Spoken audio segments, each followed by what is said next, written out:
I'm white, and I've got everything I need. No one clutches their purses when they're in a room alone with me. And I can drive for any neighborhood I please at any hour, and the police don't do a thing. So if I see a penny on the ground, I leave it alone and fucking flip it. I'm a straight white male in America. I got everything I need. I'm a guy getting paid more than a girl with a degree. And I can walk down the streets after dark, no one wants to rape me. And I can get a girl pregnant and just as easily flee. Just like my straight white male dad did to me. So if I see a penny on the ground, I leave it alone and fucking flip it. I'm a straight white male in America. I've got all the luck I need. I've got a pile of broken mirrors and I'm walking under ladders and I'm spilling tons of salt, but to me that doesn't matter, cause my skin and my gender and my orientation are the best things to have if you live in this nation. I recommend it highly.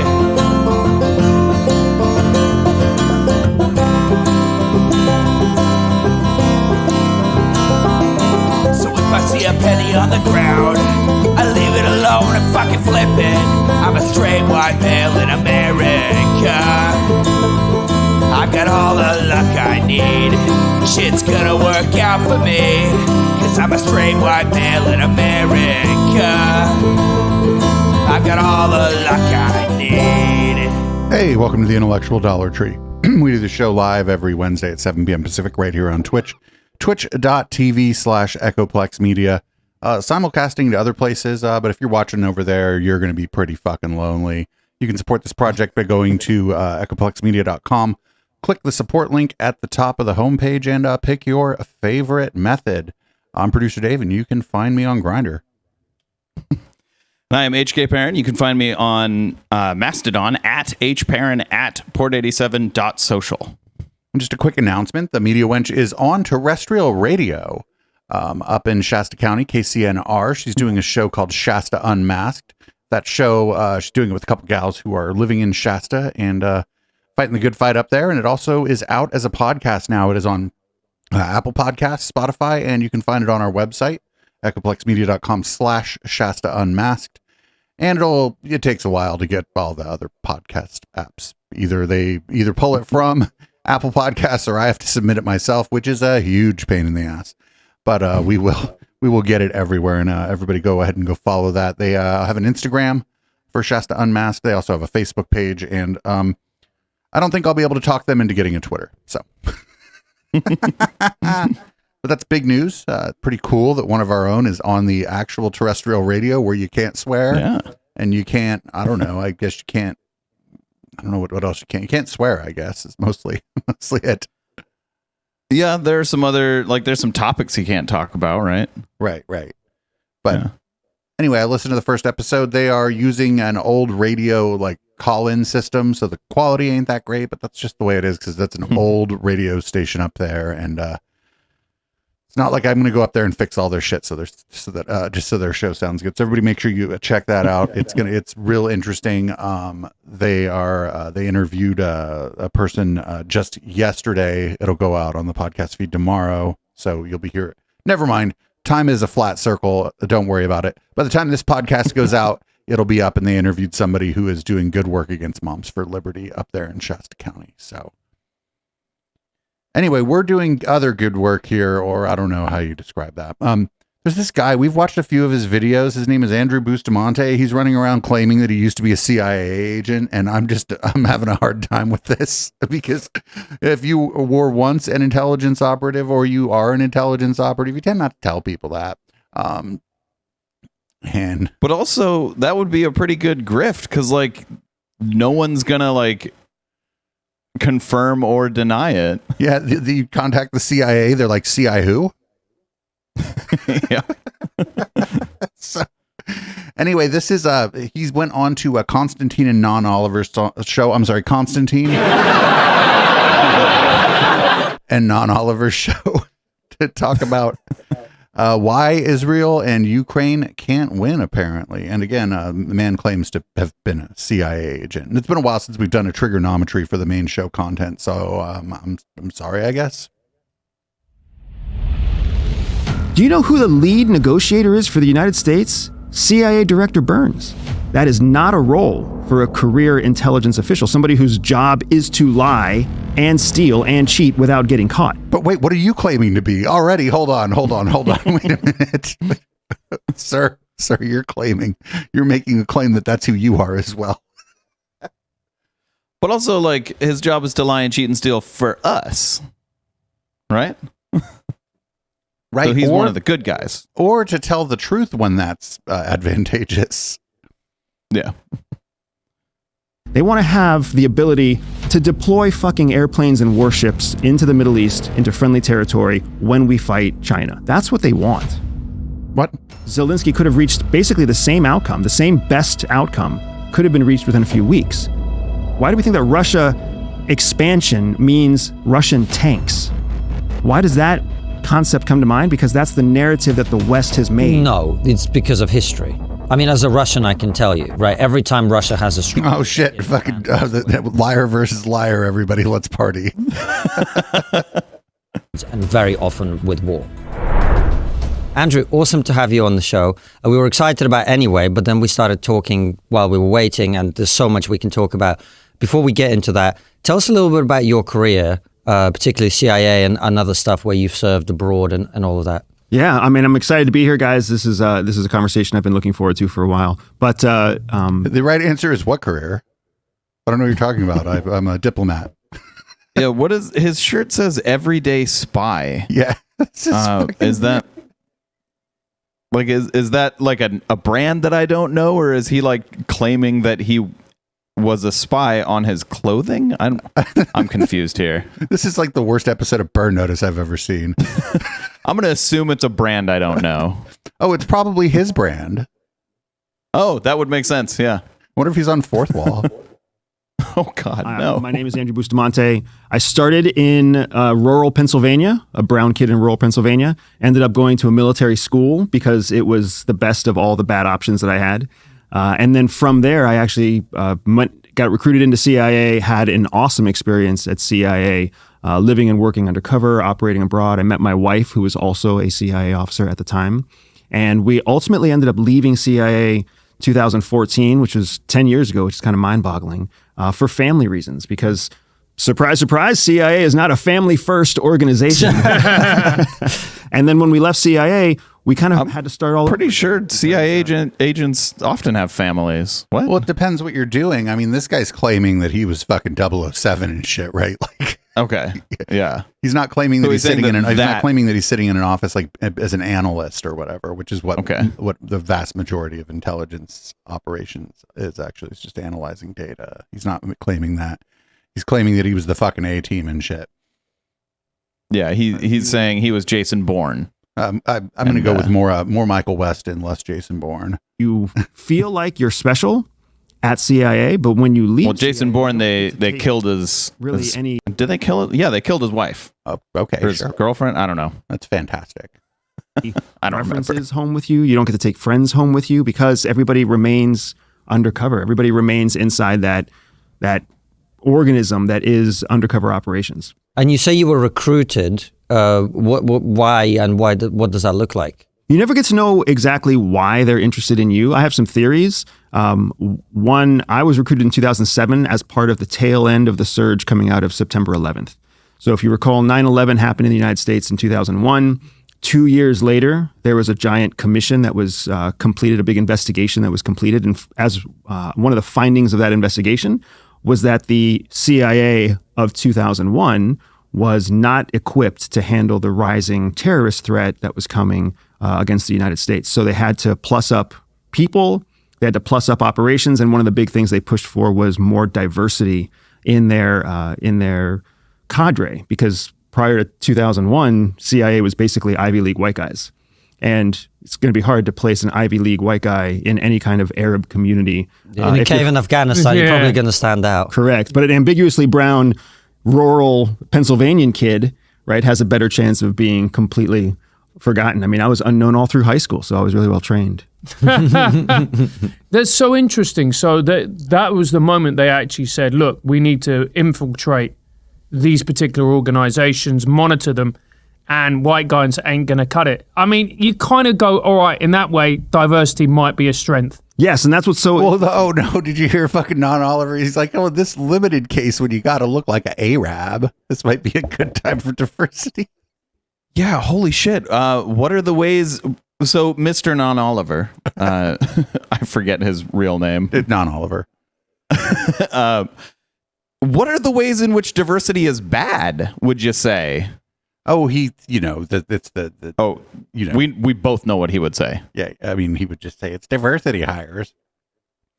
But yeah, I mean, like, so this guy, if this guy had infiltrated criminal organizations and shit, he wouldn't be on a fucking popular podcast with his fucking full face right there talking about it, dude, because those people will still kill a motherfucker, right?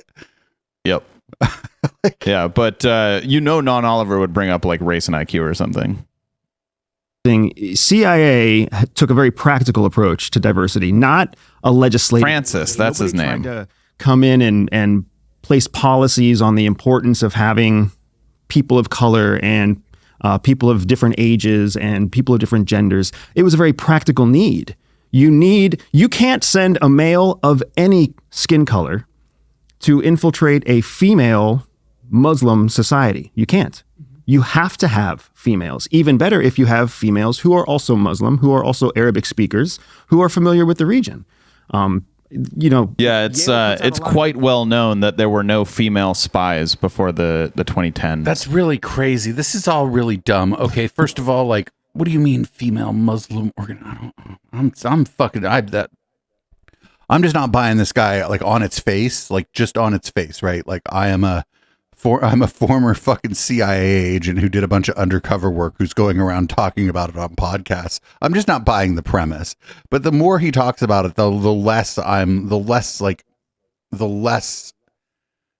it makes sense what he's, you know what I'm saying? Yeah, and what he's saying is bullshit. Like there have been female spies for as long as there have been spies. Right. That they just for the for the tactic of beautiful peopling a male spy, right? Or a straight male spy where you go up to him at the bar and you start hitting on him and he's like, damn, that's a pretty girl. Well, boom. Now he's going to be a little more chatty, isn't he? Like the term honeypot is not like a new term. Right. This is, this is so dumb.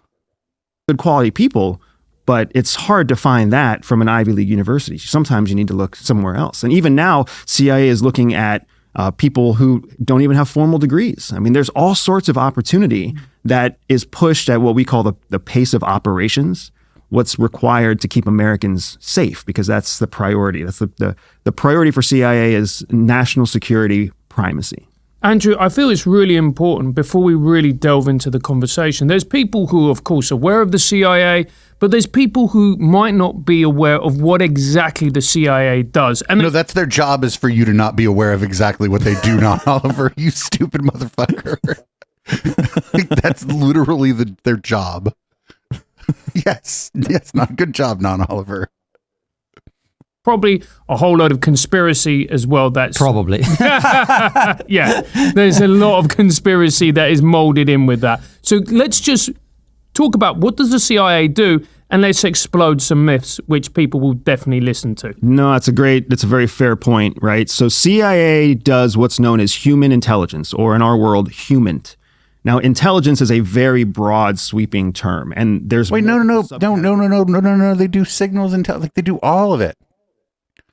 They do like signals intelligence. They're like analyzing data. They're like analyzing fucking Twitter posts. Like they're doing what the fuck? They don't just do this. This is a very fucking James Bond version of this, right? Yep. He's like, well, they drink martinis, and I'm like, sir, that's MI6. Yeah, like I don't believe what he's saying here. Maybe like the CIA really did pay him, and like the CIA is like just gave him all the wrong information and then let him go, so that like he could throw everyone off the trail. Right. the only way in which he's a CIA operative or a former CIA, the only way in which he is that he's at work right now, as Madison Star Moon used to tell us, right? Yeah. They're like, well, these two people are fucking dumb. Go on their show. They'll believe whatever you tell them. A misinformant. Yeah. Fragwitz, that's a good one. Active measures.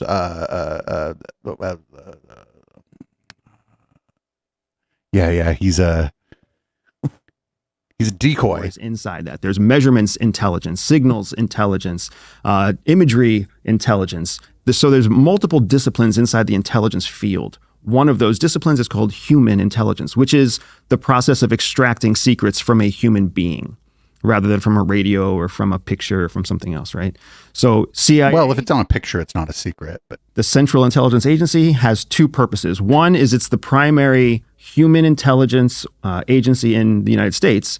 But then second, it is also the primary analytical resource that feeds the executive branch, which is really just the executive office or the office of the president.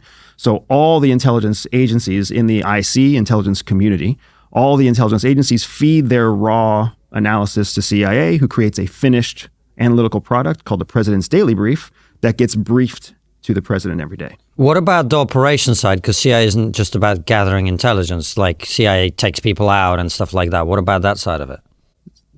That's where part of the myth is, right? So CIA has a paramilitary element, but it's a very small element, just like it has a cybersecurity element. That's another small element. It has an offensive cyber element, a counterintelligence element. These are all small elements. I mean, how do you define small? Focused on human intelligence operations. I mean, I think he's wrong here too. I mean, not that these are small. I think he's just wrong. Like, he's like, oh, other people are doing signals intelligence. Well, no, the CIA is doing signals intelligence. Like, what is he talking about? Yeah. But wait a minute, I'm just guessing because who fucking knows? The CIA's job is for you to not know what they're doing. Well, the CIA does do signals intelligence, because isn't it the CIA that breaks a lot of these like cybercrime websites? Yes. Like but the other like when they thing put the thing up that says like CIA and FBI has taken over this. I think if it's in the US, it usually just says in fact, it just says the FBI, even though the CIA probably did it, because the CIA ostensibly isn't supposed to be doing any work inside the US other than like informing other agencies about things. Okay. But that's just what they say, which is probably a lie because of the fucking CIA. Yep. Like, this reminds me of, there's this one time that the CIA had put out a commercial, or it was a video, right? They put out a video, an ad for themselves, and the ad was like of a person. She's like, oh, I have anxiety, and, I work for the CIA and this and that. And people were like, look, the CIA has gone woke. And I'm like, you believe the ad that the CIA put out? Like, why do you believe the ad that the CIA put out? Like, what kind of dumb motherfucker are you? That lady may or may not work for the CIA. She could be from instead of the Central Intelligence Agency, she could just be from fucking Central Casting. Who knows? And yeah, I would bet she's an actor. From a terrorist, maybe the best thing to do is just neutralize the terrorist. In those moments... That's a lovely use of language there, Andrew. I've got to say. In those moments, you need to have that capability. Right. And CIA, being an office that serves the president directly, it doesn't want to outsource that to, say, DIA, the Defense Intelligence Agency. It doesn't want to give that task to the Marine Corps. It wants to be able to do that in-house. So it has what's known as a paramilitary capability. Mm-hmm. Because there's a lot of people in places like where my mom's from in Venezuela, and they'll go, the CIA, they destabilize, da-da-da-da-da. Can I just say I'm very offended by that accent? Yeah, that is actually how my mum speaks. And that is very offensive. But they say, the CIA destabilized. Honestly, couldn't tell if he was being serious right there. Are perceived to be the enemies or not even enemies, but don't act within the interests of the United States. And then they help to depose them, put in their own regimes, etc., etc. Is that actually true? There is truth to that, but we have to look at CIA very much as a black and white pre-2001, post-2001 organization. And it's because when the Twin Towers fell on 9/11, there was really one organization to blame, CIA. And CIA takes that squarely on their shoulders. They failed to do what they were supposed to do in conjunction with FBI, and that was the finding of the 9/11 Commission. So you can't have a failure like that on your record and not be forced to completely change. So that's what happened with 9/11. And many people don't realize that when you hear stories of 1990s, 1980s, 1970s CIA, you're talking about an organization that had a few thousand people at most and didn't have any oversight. And those people were largely Ivy League white guys who were part of an old buddy network.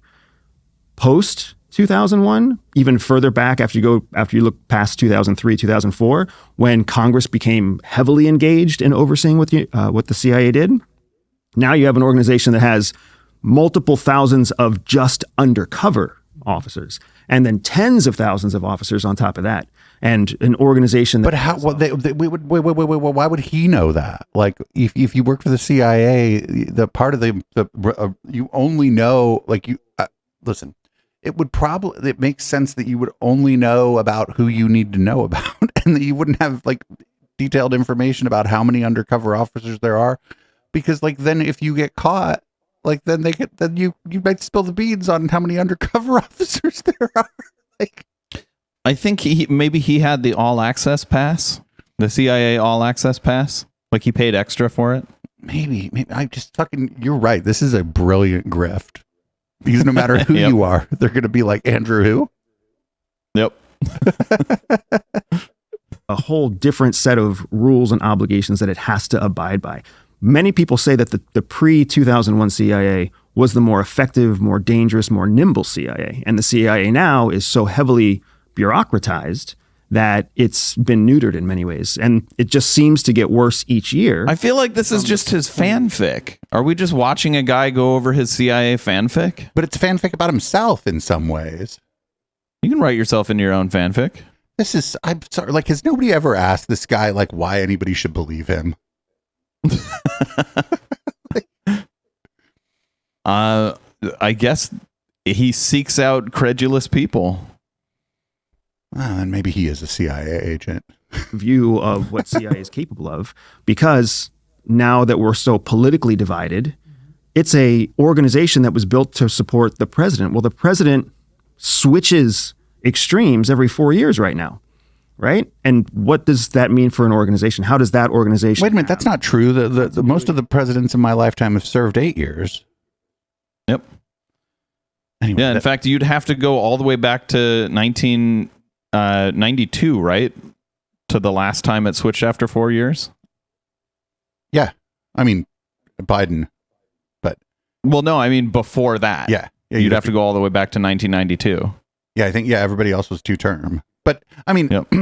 he is kind of right that it goes Democrat, Republican, Democrat, Republican, or whatever. But Yeah. Success. If you are part of the organization, how do you have any hopes for a career?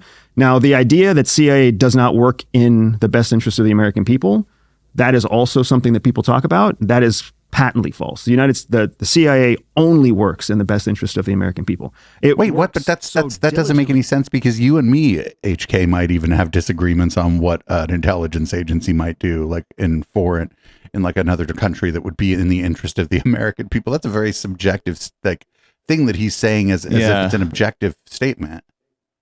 Yeah, like he's heavily implying that like the CIA is correct in that what they're doing is good for the American people. Right. Like, you would think that like somebody who had thought about this a little bit more would be like, well, the CIA does what seems to be in the interest of, you know what I'm saying? Like you would caveat it in some kind of way, especially if you were, I don't know, an intelligence operative who kind of knew anything. Like, I bet there's a fucking there has to be disagreement inside the CIA as to what is in the interest of the United States, because they're people. Like, this is, I can't, why does anybody believe this guy? I don't know that he's lying, but why do you believe him? Like, you know, He speaks with such confidence, like you could even call him a man of confidence, like a confidence man, right? Yeah, we have. Yeah. Yeah, you can even shorten that. Just call him a con man. In support of the American people, that it really will do whatever it takes to keep Americans safe, to keep America as the primary superpower, the singular superpower in the world.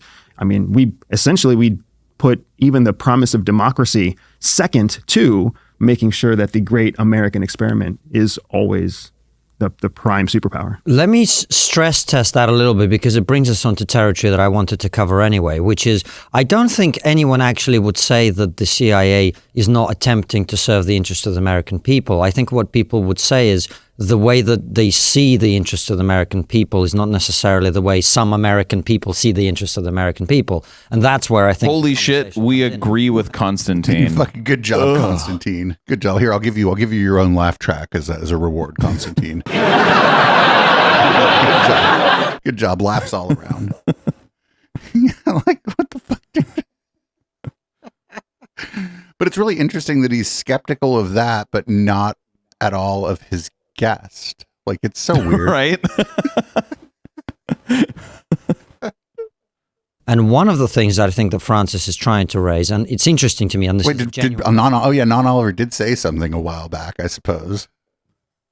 I'm not imposing anything, is, for example, 9/11. There are people who will say, well, I don't mean this in a moral sense, Americans' chickens coming home to roost, and that America deserved it. But when you lay with dogs, you get fleas. So when you support the Taliban and the Mujahideen against the Soviet Union, it's not a surprise that you've got some crazy guys with weapons and money and guns and whatever. To what extent do you think, CIA pursuing short-term objectives without necessarily thinking on a 20-year schedule is where I think some of these issues come in, where it's like it comes back to bite you in the arse, as we say in the UK. No, and I think you've got as we say in the UK, for sure. One of the things that we're, as a collective world, as a collective Western democratic world specifically, one of the things that we're coming to discover now is that democracy has its flaws. And one of those flaws is the cycle of change. So the United States, not the CIA. We didn't just that's the entire reason that republics exist. Right. That you can't. Because democracy has flaws. Right. So our country is founded on the notion that democracy has flaws. Right. That's why you do representative democracy, hoping that the change will reflect the will of the people, but that it will happen a little in a more measured way or whatever. That's the hope. Yeah, we're not even a democracy. We are a constitutional democratic republic. Right. And I mean, that's shorthand. I mean, we're referred to as a democracy because it is a type of, your leaders are generally democratically elected, except for the president, and which is a flaw. But yep. I mean, because I want to be careful here too, because you get these jackasses online that are like, this isn't a democracy, it's a republic. And I'm like, well, how do we elect the leaders? Some form of voting, right? Never been able to think further than 6 or 8 years in the future. I mean, even when it comes to federal budgets inside the United States, one of the longest federal budget is about 5 years. Anything after 5 years is what's the point of even planning? So most budgetary cycles are literally year to year. Sometimes you have 2-year money, sometimes you have 3-year money, and in rare occasions, you have 5-year money. That means we can't plan more than 5 years in the future as a federal government, let alone dictate to a sub-agency like CIA. Just because you can't fund a program for 5 years in the future, which he did say it happens sometimes, but for the sake of argument, we'll take him at his word. You can't fund a program for 5 years into the future. That doesn't mean you can't have the program. You would just have the program and guarantee funding for a couple years and then come back to the funding issue later. That happens all the time. Programs have a set goal and then a certain amount of funding, and then later the goal is updated and their funding is updated. Usually it's cut. But, right. Unless it's the military. Yep. Then it's increased. Right. But yeah, there's tons of stuff that the government is trying to plan 10 and 20 years out. It's just hard.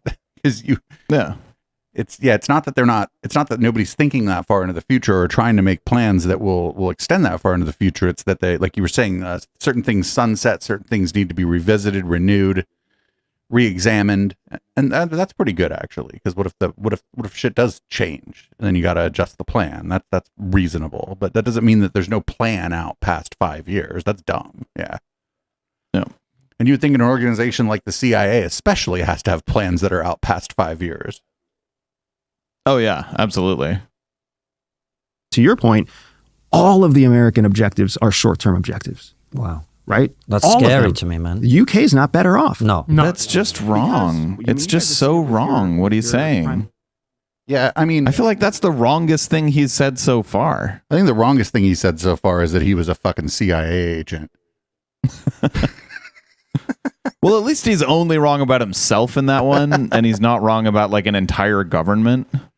Oh man, yeah, that's the thing. Like, I think like it's this misunderstanding, the idea that sure, the president's going to be there for max 8 years, so the president can only impact executive policy for 8 years. That doesn't mean that the president and their administration aren't making longer term plans in the hopes that these things come to fruition, or that that Congress isn't making longer term plans, or that state governments aren't making longer term plans. Like, just think of the fucking railroad system. They didn't make it in 3 years. How'd they do that? Huh? Yeah, and we currently have railroad projects that are set like 15, 20 years into the future to be completed. It took like 900. It took 900 on one. It took 900 years for Bart to go to San Jose. Like, if you remember. You mean to be built to San Jose, or just to get there? To be built, so that it. Okay. Prime Minister, the turnover is incredible and unpredictable. That's the person who's leading the country. They're the ones that in many ways dictate who supports them on their staff. How do you do that? And the American people, just like the British citizens in the UK, we're in it for life. I'm not going to ever be not American. I may not live in the United States, but I'm not going to be not American. I'm in it for the next, if I'm lucky, another 40 or 50 years. How can we only be making decisions 2 to 3 years in advance? No, that's a totally fair point. I've been saying this for a long time. The one advantage authoritarian regimes have is the ability to plan on a 20, 30 years timescale. Now, that has trade-offs, negatives too. But Correct. What I'm asking is slightly different though, Andrew, which is the reason I think people sometimes criticize CIA operations or decisions and stuff like that is they go, well, did you not think that when you give these cave-dwelling Islamists... Whoa! Whoa, dude. Get the fuck out of here. Yikes. Like, before we bombed these places into smithereens, like, some of them were like some of the most like a fucking, like, Baghdad was like a very cosmopolitan, advanced fucking city before we bombed the shit out of it, dude. Shut the fuck up. Yeah, it is difficult to live in a high rise after it's been exploded. right. Cave dwelling. What the fuck, dude? How does he think that they like how does he think that these networks organize themselves if they were just all out in the middle of nowhere in a cave in the desert? It's kind of hard to organize out there. Clearly they have tin cans and string. What the fuck, dude? Constantine. Like, the other thing is, like, if this guy was really an intelligence operative, he might say something like, well, there were cities, sir. Cities. There were cities in these places. Like, there still are, but some of them are in a much worse shape because of the U.S. military, but cities, sir. Cities. Has he heard of Dubai? Yep. I mean, that's not a nation that we've bombed, but there's time. There's still time. We could always bomb Dubai. We could always bomb the UAE. I'm sure right? we'll get there.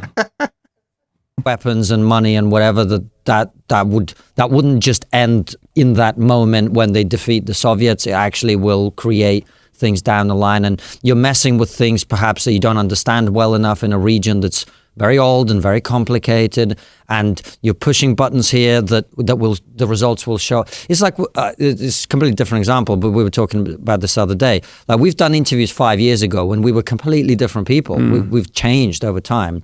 That people now use against us to criticize us for something, right?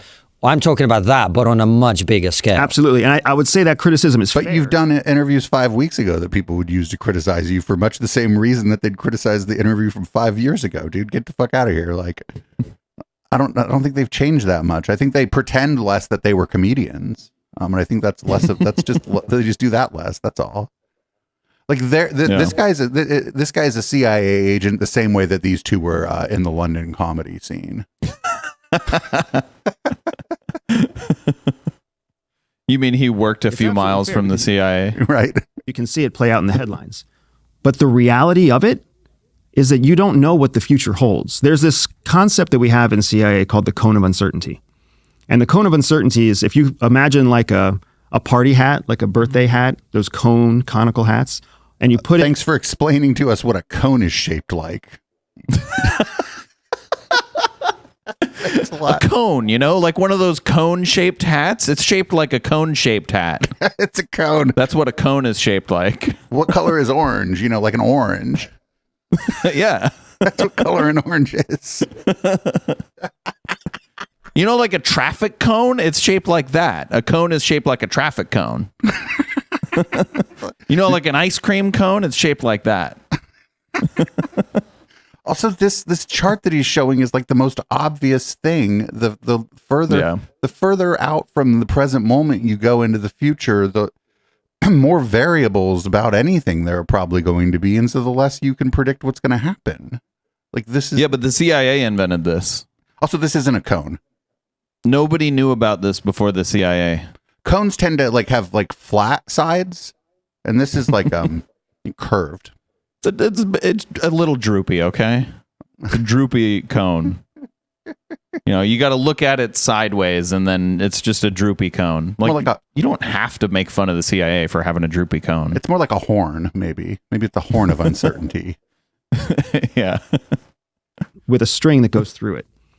The string is the timeline, and then the cone is here at the end. Oh, okay. You know exactly what happened in the past. It's a very clear. No. Do you? No, that's not Do you know true exactly what happened in the past? Wow. Now that's a statement. Now I think this guy is an op, but he's currently an op, right? Yeah. You know exactly what happened in the past. We know everything about the past. 100% guaranteed. Shit, I don't remember what I had for lunch 2 days ago. What the fuck is this guy talking about? We have perfect past vision. That's why there's no conspiracy theories. Right. The hindsight is 2020, but 2020 that doesn't mean you see everything.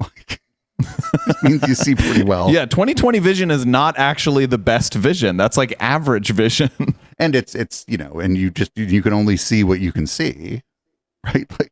Just because you have good vision doesn't mean you see everything. Those are two different things. One is good vision, the other would be omniscience. I think if it was perfect vision, it would be like 20-0, right? Like what the average person. I don't know what the 20 ratios are, and I don't think that's. I just this guy. This is amazing. Why now? I believe this guy actually. Not that he was an intelligence operative, but that he is an intelligence operative. Yeah. And then there's this point where the string enters the conical hat. Right there at that moment, you have high confidence of what the next moment, which is hidden inside the cone, you have high confidence what that's going to look like. But as you start looking further into the future, the cone of uncertainty gets bigger. The string could completely change. Yeah, that's very not an obvious thing that everyone knows. Yeah, that's a CIA thing. Yeah, CIA invented that.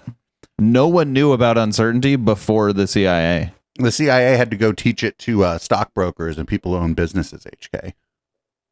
Yeah. Amazingly, though, everyone has always known perfectly what happened in the past. Yeah, okay. So this guy's being very silly, and we're making fun of him a lot for that. So when CIA or when U.S. policy or when any democracy makes a decision, they're looking at that cone of uncertainty, and they're looking forward 7 days, 14 days, 30 days, 90 days, a year, a presidential campaign cycle. They're trying to find a reasonable period to look forward to so they can assess the likelihood of what the future will look like. But with every year that you have to look forward, the uncertainty gets more and more. So it's Right, but you're spending a lot of time. He's spending a lot of time explaining this, and that's why I think it's okay that we're spending a lot of time making fun of this. Yeah, it's like such an obvious concept. Like really, he could have explained this in like 10 seconds. Right, as You it know, gets further into the future. further out you go in time, harder it is to predict stuff. There you go. There you go. Boom. Boom. Now you can be a CIA agent. Yeah, there you go. But that's pretty. This is why I think he might be an op, is because he's trying to they're trying to tell these two dumb fucks that this is a complicated concept, and then because they're dumb fucks, they believe him that this is complicated. Oh my god. game of diminishing returns to start what ifing. Well, what if this and what if that? You know what nobody was thinking about in 1988 when they were arming the Mujahideen? Nobody was thinking, well, what if this group transforms into something called Al-Qaeda and become Islamic extremists that somehow learn how to target the World Trade Center in the United States, in the financial capital of the world? Nobody was thinking about that in 88. Well, that would be the criticism. I guess that's what I'm trying to explore here, because I think the people who make that criticism never think of the counterfactual, what would happen if we didn't give those guys the guns. And I think that's totally legitimate. On the other hand, should the United States be running around the world giving guns to people who are desperate to use them? Now you're getting into I think a very interesting question. Yeah. Because when the United States makes their decisions, who do you think the primary concern is with regard to blowback? It's the United States. How will this come back to bite us? And what is our assessment on being able to counter whatever that threat is, known or unknown, estimated, overestimated, or underestimated? What is our likelihood of being able to combat that threat? Versus what's not our problem, right? If we arm a bunch of Taliban to fight Russia in the 80s, and they go rogue and they transform into some kind of extremist group that harasses Russia or the UK or France. I mean, think about it. Throughout the 80s and 90s, it wasn't the US, it wasn't the United States that Al-Qaeda was targeting. It was Paris. It was London. It was Turkey, right? I feel like it also included the United States. Right. Or at least like U.S. assets, not in the United States. But yeah, I don't know the history of this, but the other thing is that's unfortunate because I'm supposed to know exactly what happened in the past. But from an American point of view, when all you're focused on is American primacy, like, I know we're friends, guys, but this is your mess. But we'll come help you if you want to pay us, partner with us, or increase trade. That's how American government officials think. Because if we make a mess that somebody else has to clean up, guess what that means? It means you're too busy cleaning up the mess to compete with us as a superpower. And even better, if you're like the UAE or the Saudis or the Qataris, where you want our weapons to clean up the mess that we made that you now have to deal with. Do you get what I'm saying? Yes. Yes. It's a capitalist market in politics just as much as it is in economics. And Andrew, how would the CIA change if someone like Trump came to power? Because Trump is very much about withdrawing a little bit, not intervening, letting countries as essentially operate in a far more free way than someone like the Democrats and Biden. Would that have a massive impact? Wait, what? Or not much at all? Well, what I think is really interesting is that when we talk about a potential Trump presidency, we have precedent to work from. I think he was. Wasn't he only talking about NATO specifically, saying that, like, you know, if someone doesn't pay into NATO, he wouldn't defend them if they were attacked? That's not even what they're talking about. They're talking about the intervention, like in using like the intelligence apparatus. Okay. So yeah, but we don't know because the CIA's job is to not tell you. Yeah. True. And it's not like we can take it's not like when Trump starts telling you what's going on in the CIA. You think those motherfuckers were telling him anything? I doubt it. Come on. A campaign promise with a presidential reality.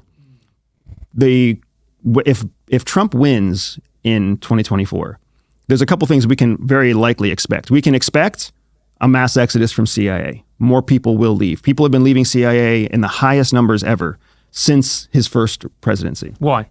because they have ideological differences with the president. They don't want to gamble. Young people, when I say young, I mean young careerists under the age of 35, they don't want to gamble their 30-year government career on a White House that keeps flipping back and forth between extremes.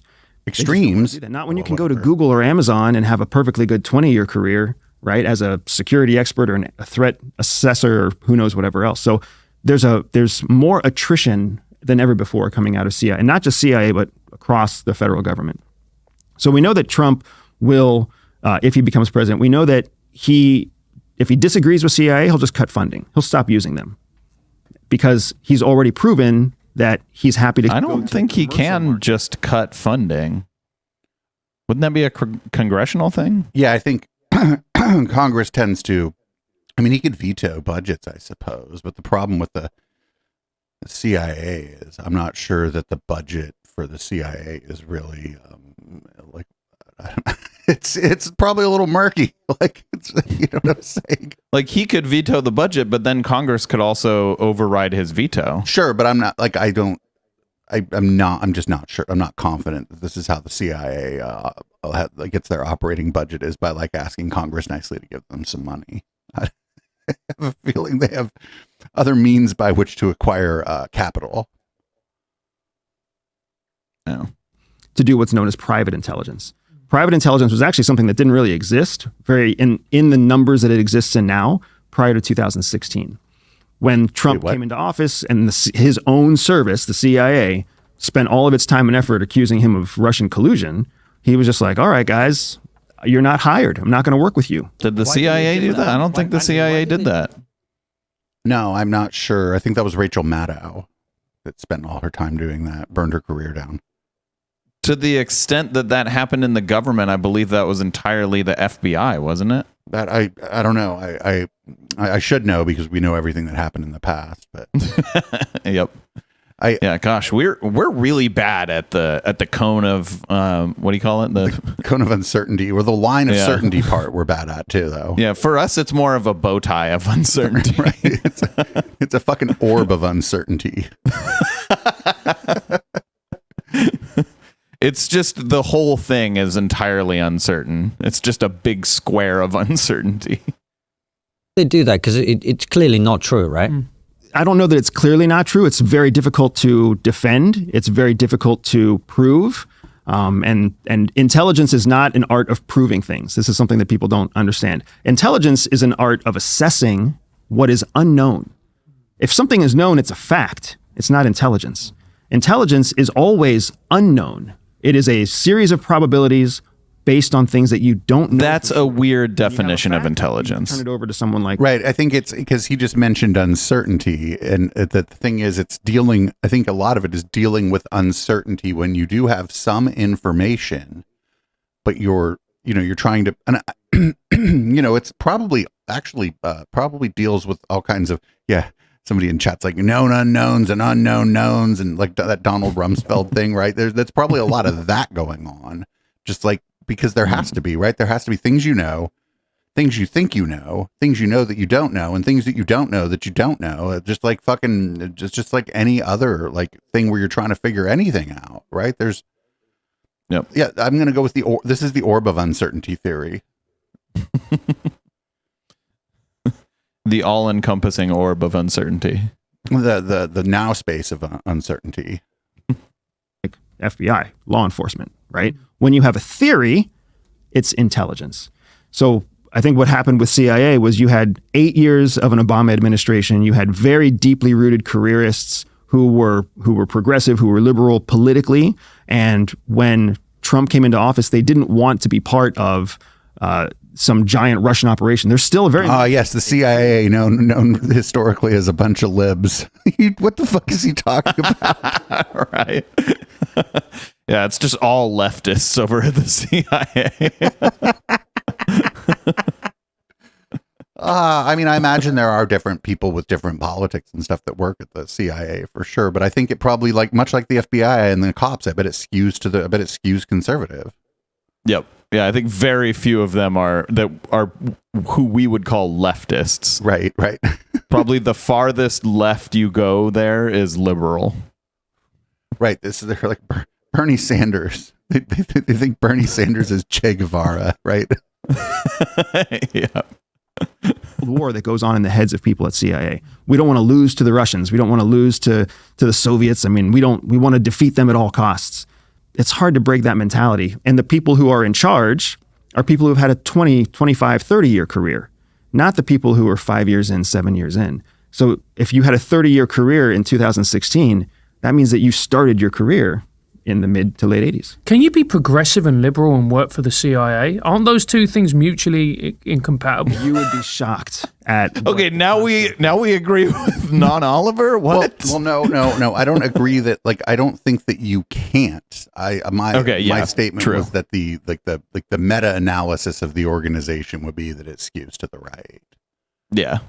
Yeah, I think there are liberals there, just they're few and far between. And I think that when he said progressives, I'm just not sure. I mean, are you an analyst? Yeah, maybe you're just analyzing maybe you're doing signals. Oh wait, that's not what they do. Shit. Oh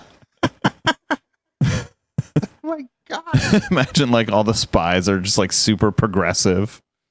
They're like, well, we don't want to exploit this guy's homosexuality, so we got to send a honey trap that's a woman, right? Because it would be just wrong to like try to, the honey trap's not working, and we keep sending these beautiful women, and we just can't exploit this guy's homosexuality to try to get information. It would be immoral of us Right? to do that. Get the fuck out of here. Is inside CIA. There are lots. We're about 5 minutes from this guy telling us the CIA is too woke. I'm not kidding. We're literally 5 minutes from that, right? I think he basically did say the CIA was woke, Right. and then all the wokies in the CIA left because of Trump. The more this guy talks, the more I believe that he is currently an intelligence operative. Right. Because they hire so many young people, you have a lot of progressive ideas that come in at the start. Over time, those people, like most people, I would say, when you have real responsibility or when you have real money, you start to vary away from your liberal roots and you start to become more, at least fiscally conservative, even if you still do believe in like liberal causes. So what happens is either liberals start at CIA and then become more center, or center joins CIA and shifts more to the right, or people that are fairly right join CIA and just love life. I really expected that to go somewhere else. So let's say, because the CIA have got a tough job at the moment. The world is becoming ever more unstable. There's wars happening, proxy wars, etc. Wait, you need to have Steven Pinker on and explain that to him, because he'll tell you the world's the best that it's ever been. So let's say what's happening with the Middle East. What would the CIA's job be at the moment with the conflict that is happening with Israel and Palestine? I love this question because what CIA is doing, what we know they are doing from the headlines, they should not fucking be doing. Wait, what do you? No, don't, no. Okay, we're gonna watch this ad because this is probably pretty cringe. Yeah, what product should I not buy? Francis. What? Take your Raycons out. We need to get the audience back to the interview in 1 minute. We do a fair bit. Well, I'll just continue to not buy Raycons then. I always lose my earbuds, so I just buy $15 earbuds. % of your And free shipping. Yeah, like why would you want to buy like overpriced bad AirPod knockoffs? I don't want to get into it, but if I want headphones, like I buy DJ headphones, right? Like otherwise, because Yep. Negotiator is for the United States negotiating between Hamas and Israel? CIA Director Burns. Why is a CIA director? Why is the head of the intelligence, the undercover covert intelligence wing of the United States, why is he negotiating with what we accuse of a terrorist group? So hold on, the head of the CIA is not an undercover. He his name.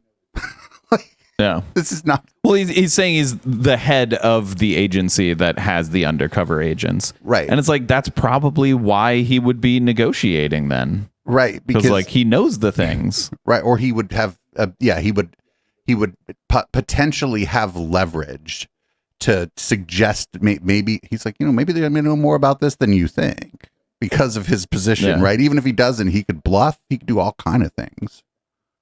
Yeah, I feel like he would be in the best position to do the negotiations, right? Well, I don't know. I mean, maybe, depending on what you mean by the best position to do the negotiation. What outcome are you looking for, HK? You're looking for maximum body count? Well, then probably the CIA, yeah. Yeah. And Israel's political party, why is he the interlocutor? That's not a role for an intelligence officer. That's a role for a diplomat. That's a role for a statesman.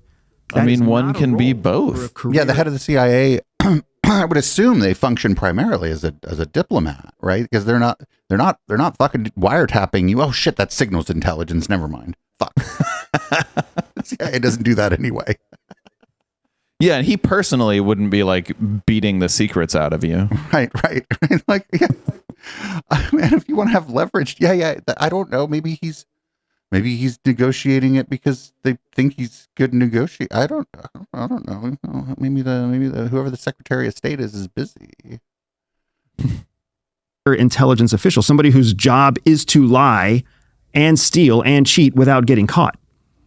It shows two things. One, it shows how the United States views the conflict between Hamas and Israel. It shows that the United States does not view it through a diplomatic lens.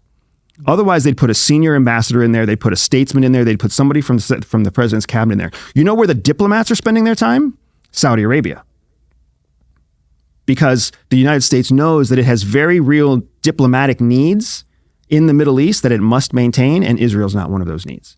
It knows that what Israel is a fucking mess that they created, that they exacerbated early on, and that they need to clean up quietly. And they're hoping that CIA Director Burns will help make that happen. And what do you think is the agenda? How does it get cleaned up, so to speak?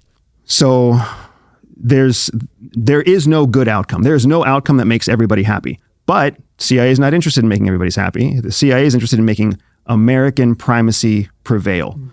So what America wants is a two-party solution, or a two-state solution. Two-state solution in what is currently known as the State of Israel. That's what the United States wants. They want a safe place for Palestinians. They want a safe place for Israelis. And then they want to be able to encourage relations between the Muslim and Arab world, the Israeli world. They want to increase trade. They want to have the ability to deploy fucking airplanes and warships into the Middle East, into friendly territory when we fight China. That's what they want.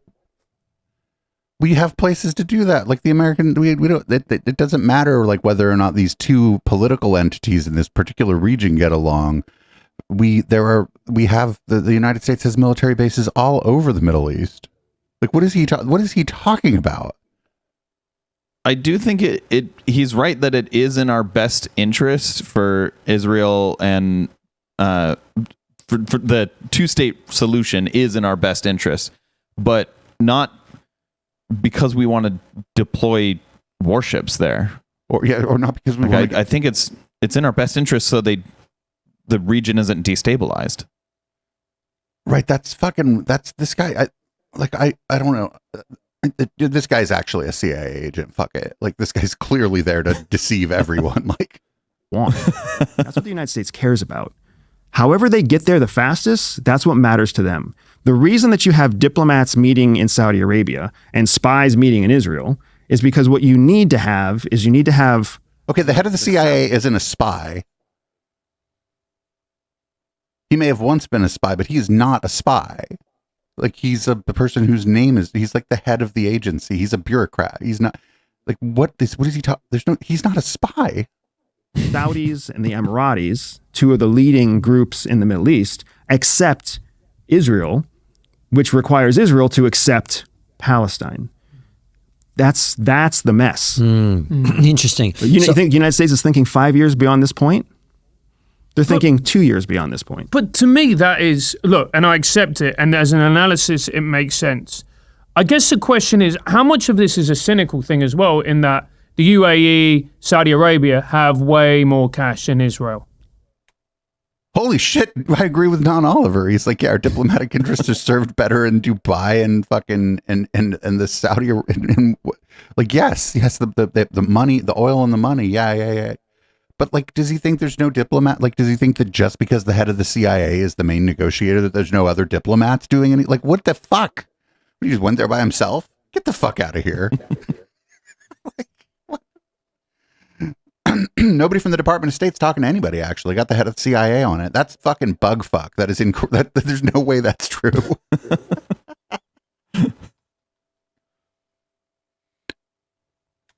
Yeah, I understand what you're saying when you ask how much of it is cynical, right? Yeah. It's not cynical if it's economic. Cynical means that there's no real rational foundation for it. Wait, what? No, that's not true either. That there's real oil in both the UAE and Saudi Arabia. That's a very real issue.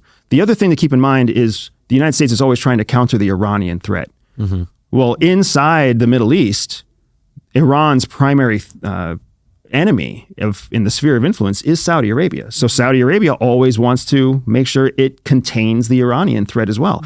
So you have Iran regionally as a point of collaboration for the United States and for Saudi Arabia and for UAE on top of that. But then you have this Palestinian issue, which is clearly a point of contention and a long time point of contention. And as long as Hamas and Israel continue to be in conflict, more specifically, as long as Israel continues to kill Palestinians, that's the real problem. Nobody has a problem with Israel fighting Hamas. What they have a problem with is Israel killing Palestinians in the name of fighting Hamas. So as long as that situation continues, you have a UN that's turning against Israel. You have the question of the International Criminal Court pressing charges on Israel. You have the United States, who used to back Israel and is now backing away from Israel. The United States needs Israel. I mean, very slowly. The top three wealthiest, and mostly countries via rhetoric. Yeah.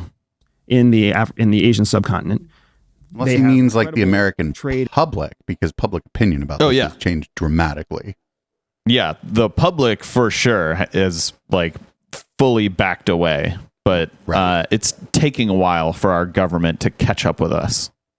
In buying power for our weapon systems, our technology, our security interests, right? There's lots of reasons why the United States wants and needs to continue being partnered with Israel, but to do so in a way that distances them. Let me ask you what is a horrible question, but if we're talking about people whose job it is to lie and steal and do all of that for a living and to do it well, and it's purely about the interest of the United States, why doesn't the United States just let Israel destroy Gaza completely and end this conflict forever?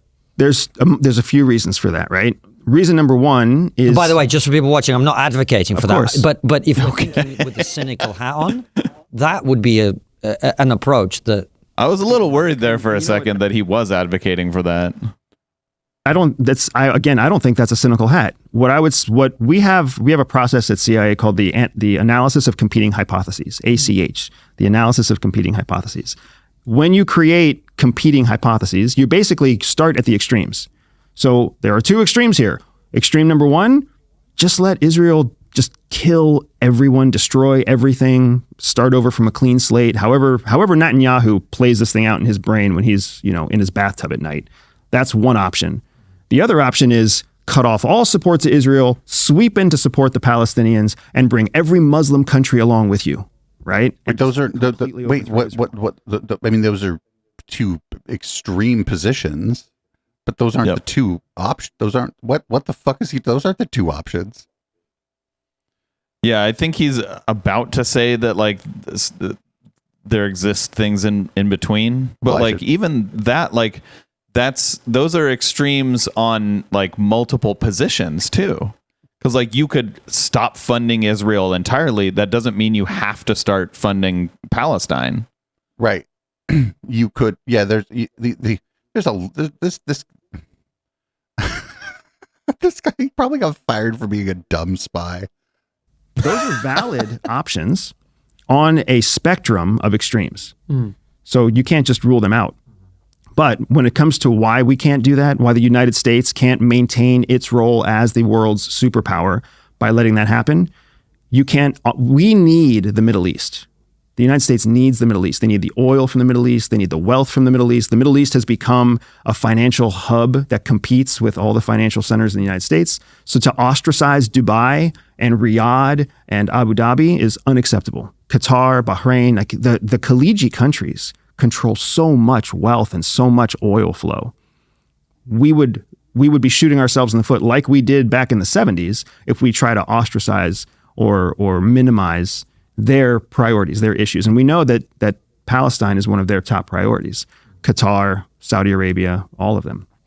So we can't just let Israel do whatever Israel wants to do, because to do that would cost us Jordan, which is a huge strategic partner, Muslim country in the region, Saudi Arabia and UAE. So how does this end? Unfortunately, I think the way that this ends is twofold. So first, Netanyahu is not going to get what he wants. He's not going to push out Hamas. He's not going to push out the Palestinians. Egypt is not going to accept that. Jordan is not going to accept that. There will be some sort of brokered ceasefire, hopefully soon. There will be a long-term truce that's created, and then there will continue to be a two-state solution. No matter how much politicians in Israel don't want that, that's what's going to happen. That's what has to happen. Through the eyes of everything that is democratic, that's what must happen. Where I'm hoping it will go is that countries in the West and countries in the Gulf will realize that the only way to keep this kind of violence from continuing is to force Palestine and Israel to have some sort of economic dependence on each other. So whether that means you take the entire state of Israel and literally cut it in half instead of making it this weird like hodgepodge of this part belongs to Palestine and this part, like, even if you talk to an Israeli, none of it belongs to Palestine, but they're allowed to live here and they're allowed to live here and not in between. I can see them literally cutting the entire state in half. Wait, what? No, forcing. I can't see. That's the least likely outcome. Yeah. I would say that would lead to more problems than probably any other solution. That is a less likely outcome than them just knocking down the fences and learning to live together as neighbors and becoming one fucking country, right? Like that is, you know what I'm saying? Yep. The only less likely outcome than that is just picking the whole thing up and putting it all in the middle of Wyoming, right? Like that would be the lead. That would be less likely than cutting. Like, what the fuck is he talking about? Like. And they have to have some sort of economic cooperation, because you need the economics so that the Palestinians can become self-sufficient. You've heard Biden talk about the right to self-determination. For both the Israelis and the Palestinians, you can't have self-determination if you can't determine your own future. And a big part of determining your own future is having control of your own economy, which the Palestinians have never had. But the problem is, Andrew, is we're kind of looking at it through this lens of, economics and whatever else. And for the vast majority of governments, I would say that makes sense. But Hamas are extremists. They do not want the state of Israel existing. They're rabidly anti-Semitic. So how can you negotiate with that type of government who are Islamic fundamentalists? I would argue that part of what you're... I mean, how can you negotiate with the government of Israel who wants the same thing but for Palestinians? That part of what you're repeating right now is actually rhetoric and not fact, right? So there is a fundamentalist element to Hamas, but Hamas is also the legitimate elected government in what was Gaza, and even now in the West Bank, you see an increasing rise of support for Hamas. Because if you just look at the news, October 8th, nobody trusted the numbers that were coming out of Gaza, because they said that, tens of thousands of people were dying, but this was reported by Hamas, which is the currently recognized government of whatever, right? They were always pulling out the idea that Hamas was not a reliable source because it was potentially a terrorist group. Now, you don't see any kind of verbiage like that. Now you literally see Gaza officials say this, Gaza officials say that. Well, the fucking Gaza officials are the same Gaza officials they were on October 8th. Well, except the ones that are dead. So what's changed? What's changed is the rhetoric from the West. And now after seeing that, well, maybe Palestinians and Hamas as a ruling body, maybe they actually do have support on the ground. And oh, by the way, Israel has. I mean, one of the issues is that Hamas was elected in 2006 when the majority of the population of Gaza was not even born yet. Right, and it's it's hard to conduct an election under occupation. So I would imagine that that election in 2006 was probably some kind of shit show, and then there might be reasons that there haven't been new elections. There might be reasons that it's politically convenient, maybe, for the hardliners in the Israeli government to have Hamas continue to be the governing entity for Gaza, right? Because if a more moderate party were to win out in an election, now they wouldn't have such a fucking the boogeyman goes away in some ways. So this is super complicated. Whether or not they support Netanyahu and what he's doing in Palestine. So you've got a huge shift in public opinion on both the Palestinian and the Israeli side. So being able to just jump in and say, well, Hamas is a extremist organization isn't 100% accurate. They still have legitimate grounds to be there because they have been policing, enforcing, maintaining health, safety, and the movement of humanitarian goods. I guess my pushback to that would be just because a government is legitimate does not mean it's not extremist. So, for example, in Venezuela, they elected Hugo Chavez, and I think most people, apart from the nutso people on the left, would agree that Chavez was an extreme figure and he had extreme policies. Again, it's in the eyes of the beholder, right? So what would you call China being ruled by the CCP? Are they extremist in their commitment to communism? What would you call the United States in our commitment to capitalism? Okay, I like that. We, the United States, we are deemed a terrorist organization by the Iranians because of our extreme fundamentalism, right? What would you call a state where there is no division between church and state? Because that's Israel. Nobody calls that an extremist state. So it's all in the eyes of the beholder and how you define that. Now, here in the West, that was actually well put. I like that. Yeah. Maybe this guy would have been a good diplomat. Maybe. We call everything terrorism. We call it terrorism because inside the United States, once you label something as a terrorist organization, all the rules and all the oversight are much they're relieved, they're reduced. So now it's faster to send troops, it's faster to make money go that direction, it's faster to cut off and seize assets. Like, you can do anything once you call somebody a terrorist organization. And that's why you see this back and forth, even in legislation, about what they call a terrorist organization versus a functioning terrorist group versus et cetera, et cetera. So that being the case, what do we do with Iran? Because Iran seems to be... just leave them alone, maybe. I don't know. Fucking, like, what the fuck? What do you mean? What do you do with Iran, non-Oliver? We bomb them? I mean, we work so well every time we've been doing that in the Middle East for the last 25 years. Go ahead, just bomb them. Fuck it. What do you mean, what do you do about Iran? You have to negotiate with them when you have to negotiate. We're like, what the fuck is he talking about? You have to deal with them as a nation state. That's it. Yep. My God. Major problem in this area. You have, I think it's fair to say, an extremist government who have been funding terrorist groups. So what do? Do you let them continue to fund them? Do you apply political pressure? Do you introduce sanctions? What do you do? Don Oliver, there already are sanctions in place against Iran. With Iran?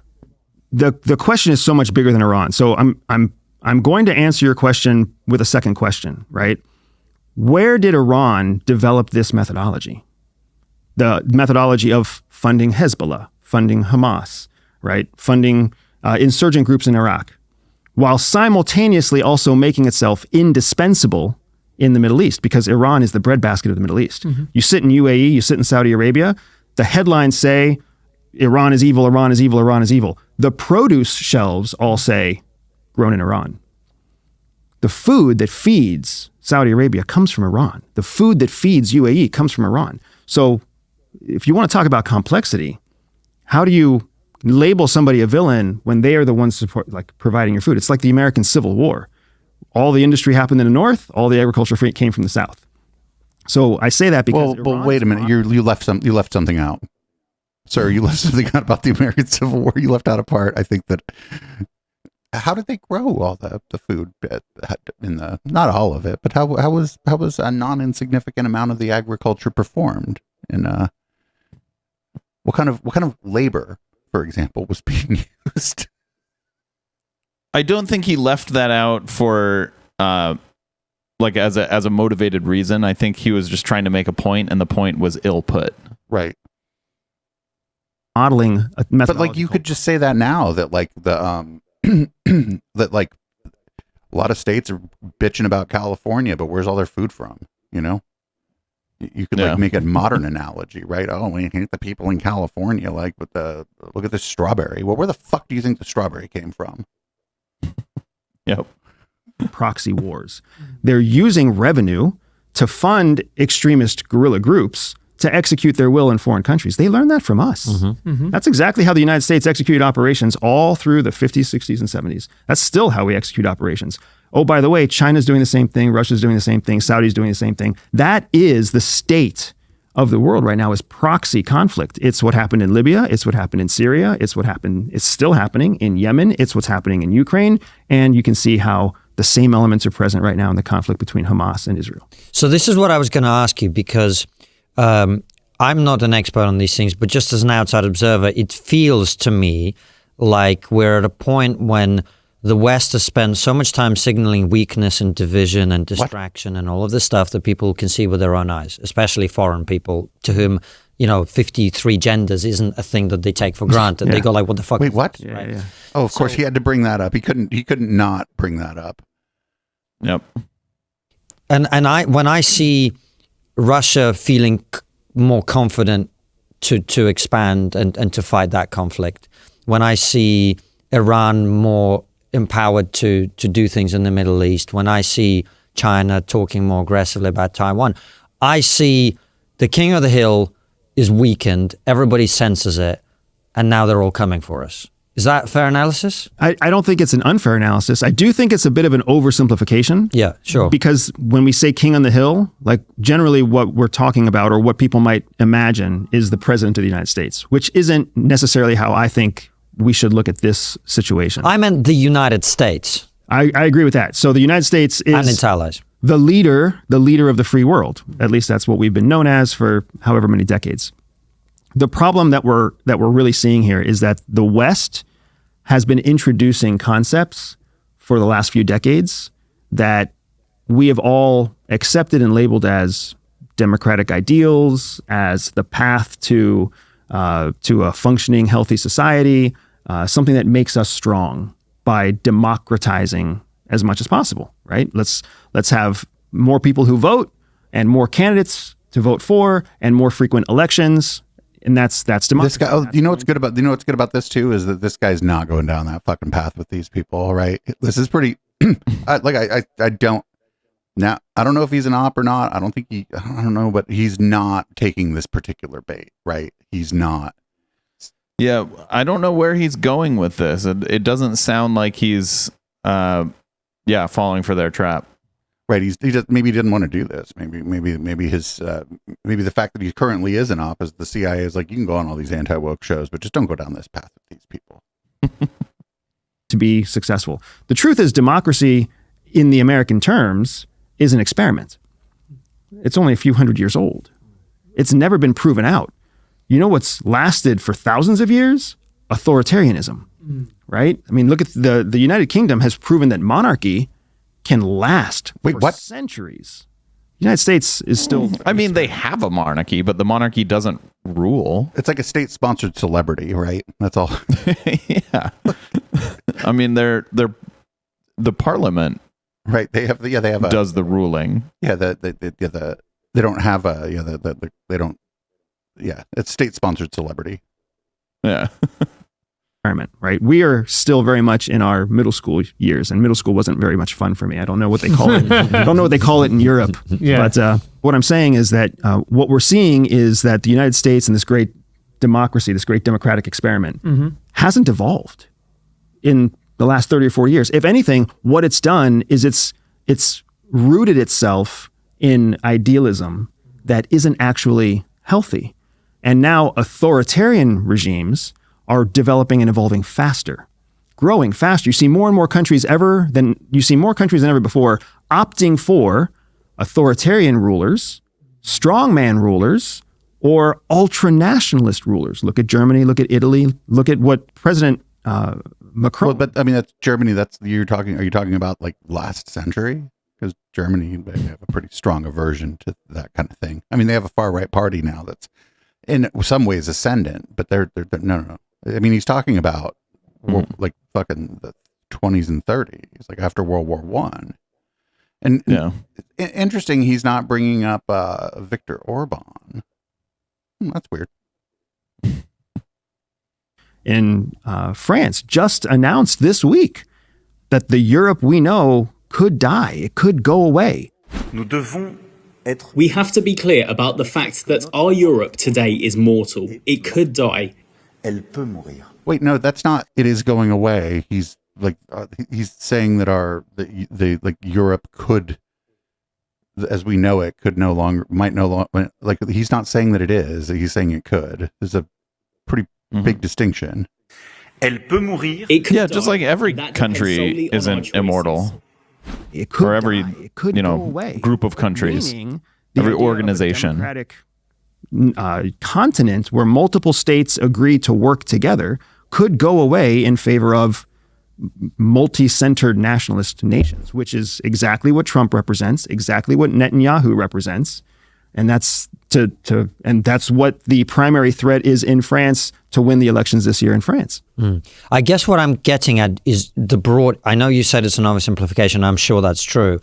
The broader sense of the West is weakened one way or another for whatever reason, and other people smell that and they're using that to their own advantage, as they should. Is that what's happening? I would say I hesitate to use the words weak because I don't want to say that the West weakened. What I want to say is that the West hasn't evolved, right? It's the difference between pitting a 22-year-old athlete against a 42-year-old athlete, right? The 22-year-old athlete heals faster, has more modern training alternatives, has I don't know what he means by this. Better gyms with better coaches. Like, where exactly is he going with this? Also, what sport is the athlete engaged in? Is it a team sport? Because then maybe your 42-year-old athlete is there not necessarily because of their athleticism, but because of their experience and ability to work well with the team, right? Like, Yeah, true. like, this is weird. Like, do they mean sprinters? Well, sure, but maybe it's hockey. Maybe that 42-year-old guy will just knock a motherfucker down. Who good at that shit. Yeah, like I feel like this is a bad analogy, and also I don't know what he's trying to get at. Like, what does he mean that like America is not evolving? Like American democracy is not evolving?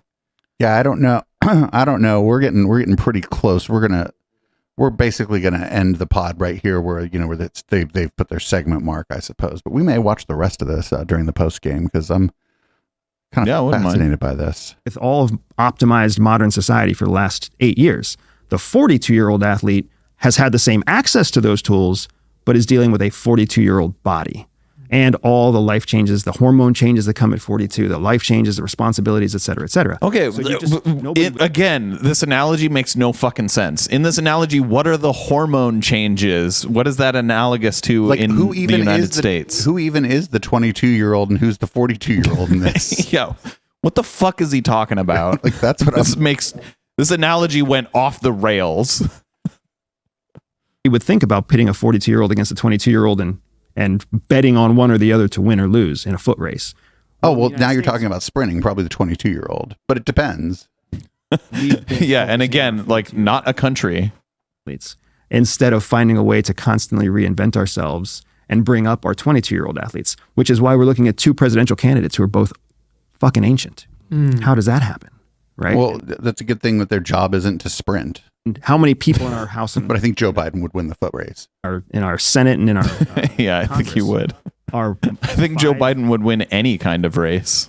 4 or 5, Maybe not a 6 race to the people, bottom. Like we are not investing in our future. We are, and have always been as the United States, a revolutionary group. Wait, what? We still literally pat ourselves on the back for winning independence from you fuckers. Right? All right, well, that's as good a place as any to end the podcast. Yeah, I don't know, because there you can see the segment marker right there. Well, now you can't on the screen, but you can see the segment marker there. So they're going to move on to something else, and I'm not even sure. I guess he's saying the USA is a 42-year-old athlete, I think. But then who's and he was saying that like authoritarianisms are the 22-year-old athletes. What the fuck does that mean? But then he was saying that those regimes have been around for thousands of years. The whole thing just falls apart when you try to think about it. So yeah, I do want to kind of get back to the like one. I like that he didn't take the bait on the we're too woke. He was just like pretended they didn't say that, essentially, right? He pretended they said nothing about the 915 genders or whatever it was, and that's good. And I just don't know. Like, I want to get back to like maybe as we close out the podcast here, I want to get back to like just the whole premise of this conversation.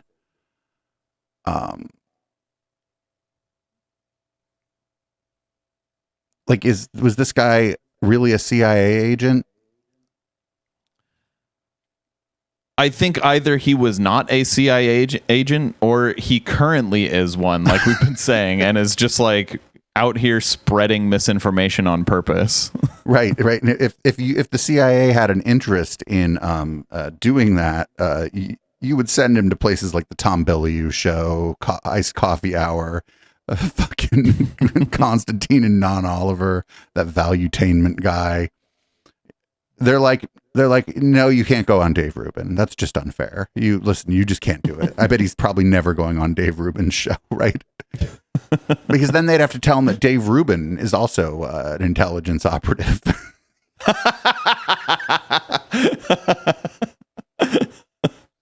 Well, wouldn't he know? He knows all plus 1,000 plus of them, right? Right. They're like, all right. That was the wildest statement. Just saying we have like, and now we have 1,000 plus secret agents, undercover agents. Like, how the fuck would you know? First of all, right? Especially, like, second of all, why would you say that? Like, if you did know that and you were like talking about that publicly, absolutely, they'd probably like, bye. You'd find an open window near you. Right. If you were Russian, your airplane would fall out the window. Yeah. Like Andrew who? Yeah, I don't know. This is a good grift. But maybe if we like, his analysis was pretty good on some stuff, but I think a lot of it was also kind of obvious. Like, I don't think this is like, you wouldn't have to have like a background in intelligence or even in diplomacy for the analysis that he was giving. Yep.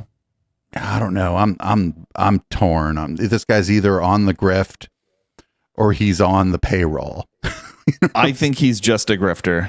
That's like, I could be wrong, but I'm leaning towards he's just a grifter with some takes that are like not crazy, right?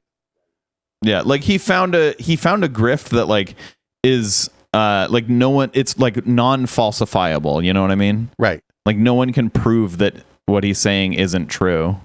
Right. It's like the person who claims that they had cancer and cured it with a magic bean. Well, you can't really check their medical records. It's the same. Yep. It's the same general idea, right? It's this set of non-falsifiable and non-verifiable claims that give you some sort of authority on a subject that you otherwise might not have any authority on. Yep, like the people who know won't tell you, and the people who will tell you don't know. Oh man, yeah. I think we're gonna probably watch the rest of this because, again, if you were an intelligence operative and you were gonna try to play somebody in the media to like spread disinformation, I would have gone to these people first. Actually, I'm surprised it took them so long to get to these two. You want to read the show out, HK? All right.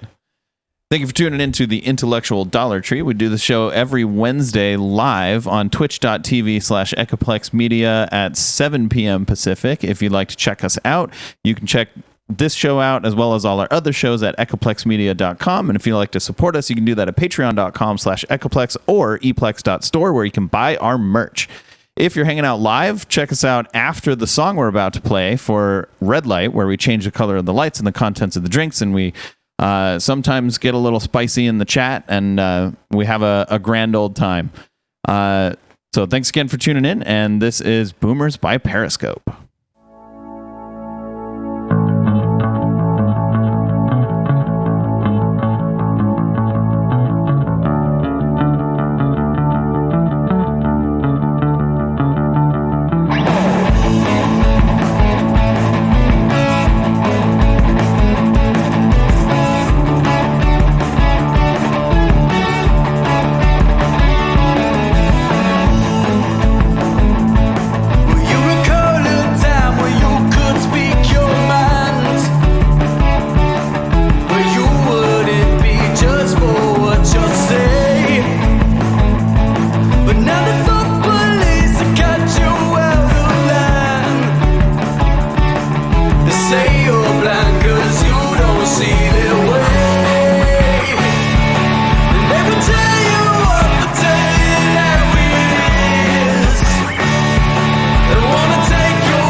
Should you pay